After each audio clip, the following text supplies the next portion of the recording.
우리는 하나님의 사람으로서 정말 지혜롭고 순결하기를 바랍니다. 오늘 이 자리에 예배를 드리는 것도 당연히 더 지혜롭기를 바라는 마음에, 더 순결하기를 바라는 마음에 이곳에 오신 줄 압니다.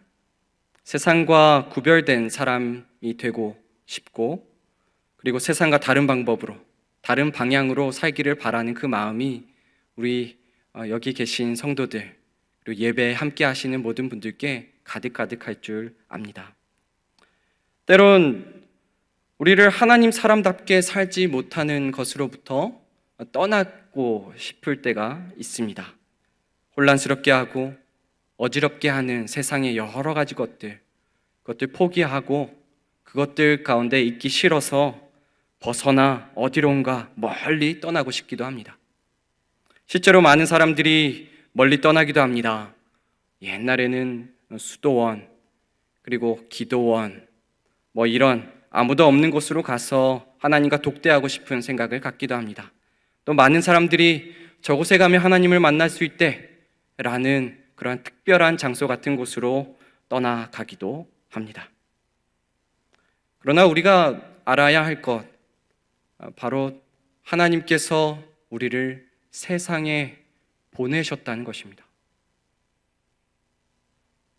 너희는 어디론가 숨어서라도 순결하고 고귀하게 지내라가 아니라 너희는 세상에 가라.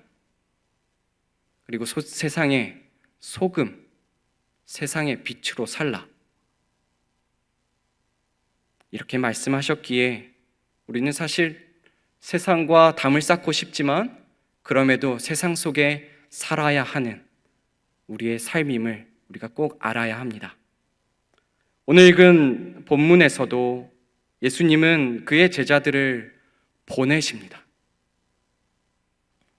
이 보내심의 말씀을 통해서 우리는 이 보내심에 어떤 반응, 그리고 어떠한 삶을 살아야 할지를 깨닫게 됩니다. 오늘 읽은 이 말씀을 통해서 크게 두 가지로 정리해서 말씀을 전합니다. 첫째, 양을 이리에게로 보내시듯. 양을 이리에게로 보내시듯. 이 구절을 알기 위해서는 이 말씀 앞과 뒤에 있는 부분을 충분히 이해해야 합니다. 사실 오늘 읽은 이 말씀 한 구절로도 앞과 뒤에 있는 말씀을 정리할 수도 있습니다. 그러나 충분치는 않습니다. 우리 7절 말씀 잠깐 보시면 가면서 전파하여 말하되 천국이 가까이 왔다 하고, 이 제자들이 복음을 전하면서 해야 할 것이 있다. 너희는 저곳으로 가서 하나님의 나라를 전하여라 라고 예수님 말씀하십니다. 복음을 전하면서 이들을 통해서 나타나야 할 것들이 많이 있었습니다. 우리 말씀을 쭉 눈으로 보시면 병든 자를 고치며 죽은 자를 살립니다. 나병한 자가 깨끗해집니다. 귀신을 쫓아낼 것입니다. 성이나 마을에 들어가 평안을 빌게 될 것이고 그에 합당한 집에서 머무르며 복음의 삶을 살아야 할 것입니다. 이제 제자들은 예수님께서 그들에게 이전부터 계속해서 보이셨던 그 복음의 삶, 그 삶을 온전히 살아가게 될 것입니다. 예수님께서 보이셨던 그 놀라운 일들을 이제 제자들의 삶에서도 하나하나씩 드러나게 될 것입니다. 사실 나 자신에게는 대단한 것 하나 없지만, 세상에 내세울 만한 것 나에게 없지만, 이 복음이라는 것을 통하여서 놀라운 일이 나타나게 됩니다. 죽은 자가 살아납니다. 귀신이 떠나갑니다. 그곳에 놀라운 은혜가 가득가득하게 됩니다. 예수님께서 귀신을 쫓아내시고 중풍병자를 고치신 것과 같은 놀라운 일들이 이제는 이 이후에 제자들의 삶에도 조금씩 나타나게 될 것입니다. 놀라운 능력이 세상이 깜짝 놀랄 만한 일들이 이 제자들의 삶을 통하여 드러나게 되는 것입니다. 그런데 이 놀랍고도 귀중한 사명을 가진 이 제자들을 내보내시면서 참으로 받아들이기 쉽지 않은 말씀을 하고 하십니다. 우리 16절 상반절을 보시면, 보라, 내가 너희를 보냄이 양을 이리 가운데로 보낸가 같도다. 양을 이리에게 보내면 양은 죽습니다. 여기서 이리는 늑대죠. 특별히 여기서는 복수 형태로 나타나 이리들, 늑대들입니다. 양들을 늑대들 사이에 보내면 언제 죽을지 그 순서의 차이가 있을 뿐이지 결국 두려움과 고통 속에 죽어가며 잡아먹힐 것이 뻔합니다. 그런데 예수님은 그걸 아시면서 제자들을 너희는 양들과 같은데 내가 이리들에게 보내는 것과 같다 라고 말씀합니다. 꼭 보내셔야만 하는 것일까요? 여기서 또 충격적인 것은 예수님께서 말씀하신 양을 잡아먹는 이리, 늑대, 이들은 이방인도 아니고 사마리아인들도 아닌 이스라엘 안에 있는 자들이었다는 것입니다. 우리 5절과 6절 말씀 보시면, 이방인의 길로도 가지 말고 사마리아인의 고을에도 들어가지 말고 오히려 이스라엘로 가라. 즉 스스로 하나님의 백성이라고 생각하는 자들에게 하나님의 복음을 전하며 그들을 자유케 하기 위해 가지만 오히려 그들은 이 제자들을 잡아 먹을 것입니다. 늑대와 같이 양을 두렵게 하고 힘들게 하고 죽게 하고 생명을 앗아갈 것입니다.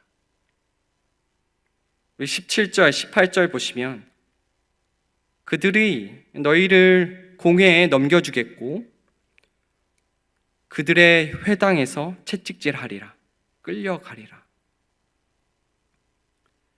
예수님은 이러한 사실,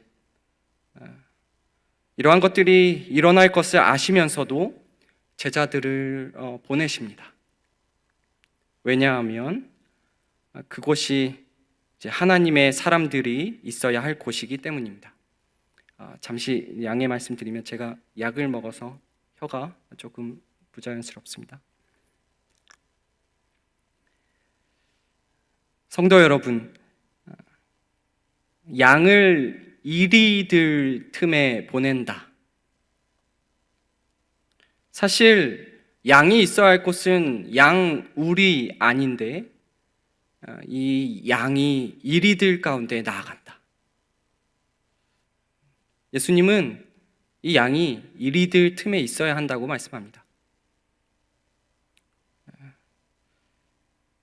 우리가 있어야 할 곳, 내가 있어야 할 곳, 안전하고 편안하고 또 아무도 나를 해하지 않는 그곳이면 참으로 좋겠지만 오히려 그곳은 늑대 떼가 우글거리는 바로 그곳에 우리가 보내짐을 받게 될 것이라는 것입니다.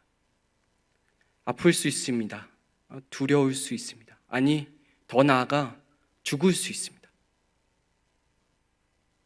그러나 우리가 꼭 기억해야 할 것은 하나님께서 우리를 보내셨다는 것은 우리가 정말 그곳에 쓰임 받을 만한 일이 있다는 것입니다.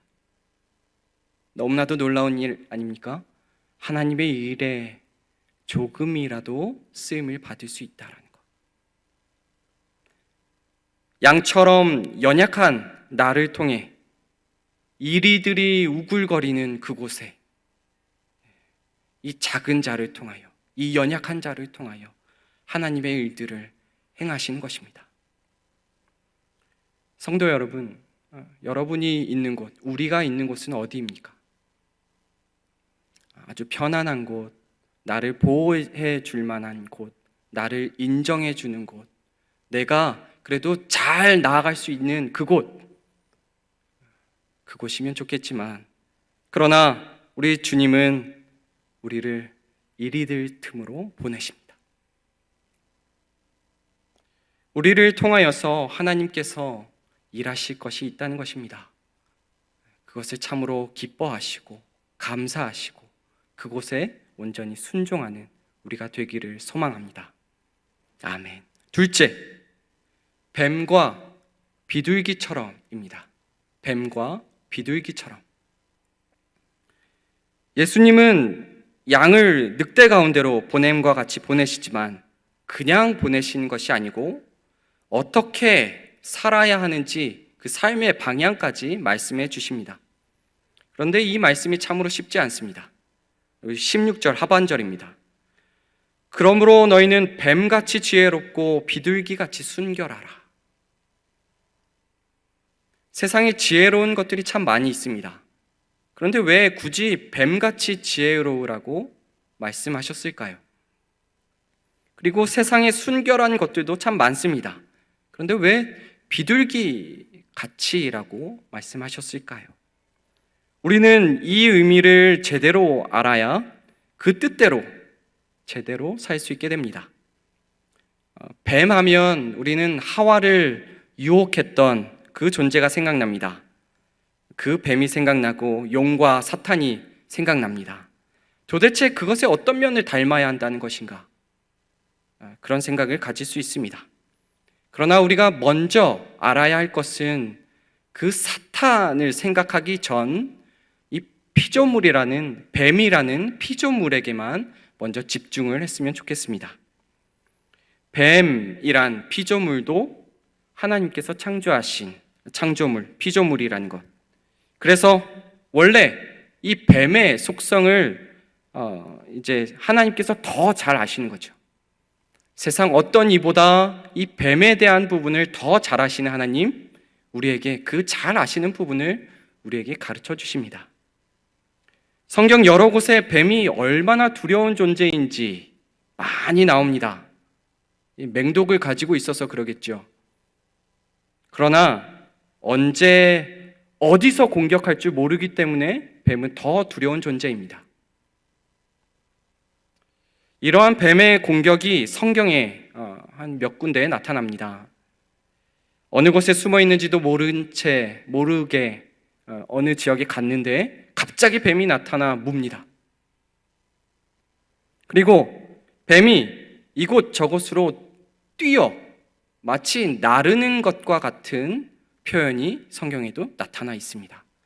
이 나뭇가지에서나 높은 곳에서 아래로 떨어져 공격을 하는 것이죠. 이런 공격도 있습니다. 말을 탄 사람이 있는데 그 말을 탄 사람을 떨어뜨립니다.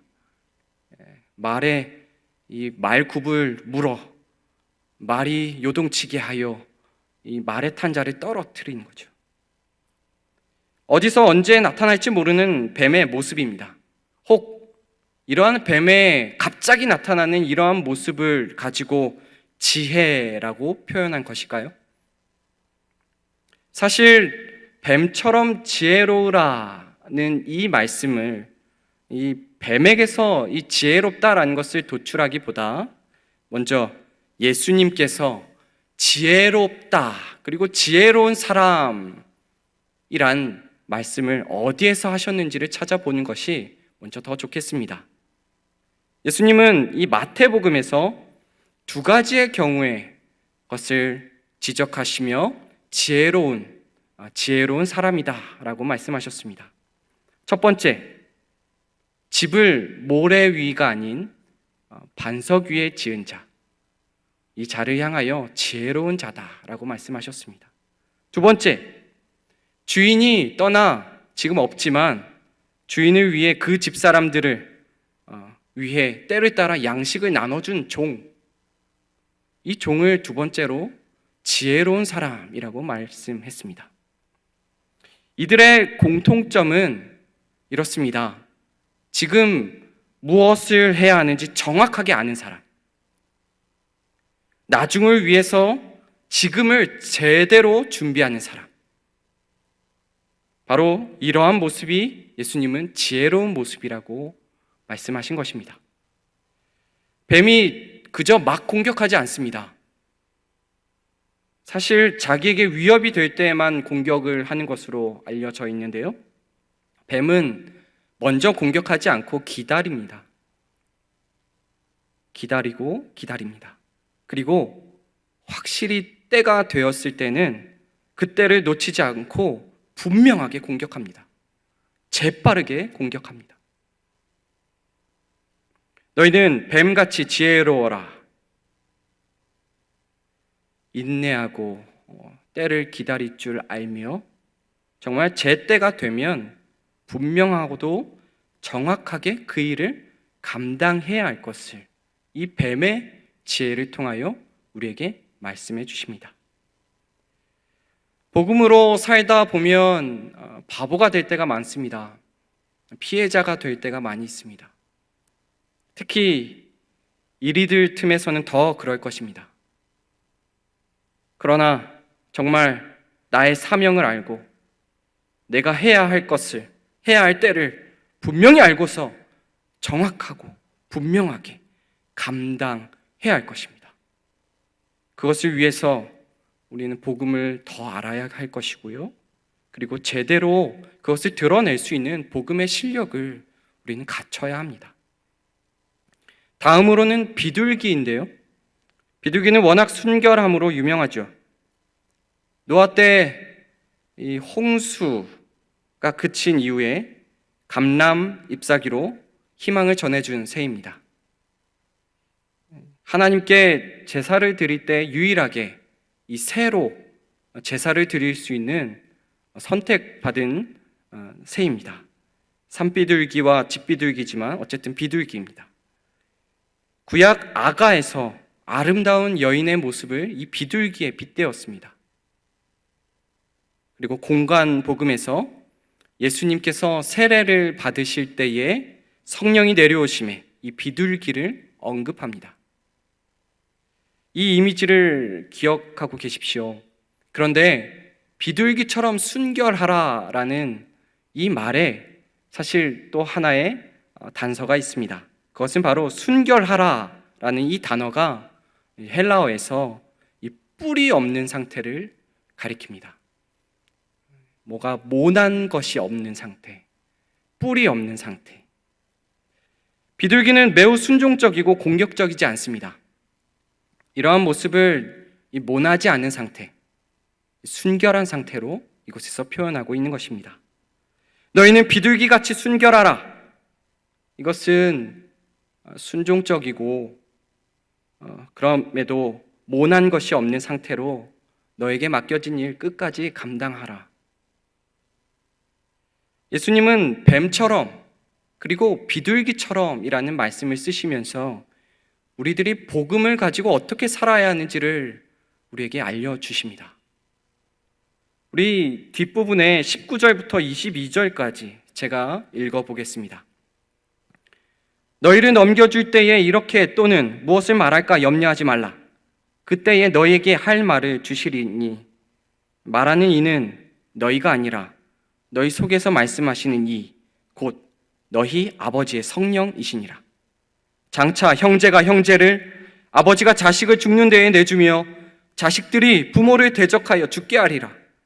또 너희가 내 이름으로 말미암아 모든 사람에게 미움을 받을 것이나 끝까지 견디는 자는 구원을 얻으리라. 아멘. 끝까지 견디고 그리고 그 상황 가운데서도 복음으로 분명하게 살아가려고 하는 것, 그것이 바로 지혜롭고 순결하게 사는 모습이라는 것입니다.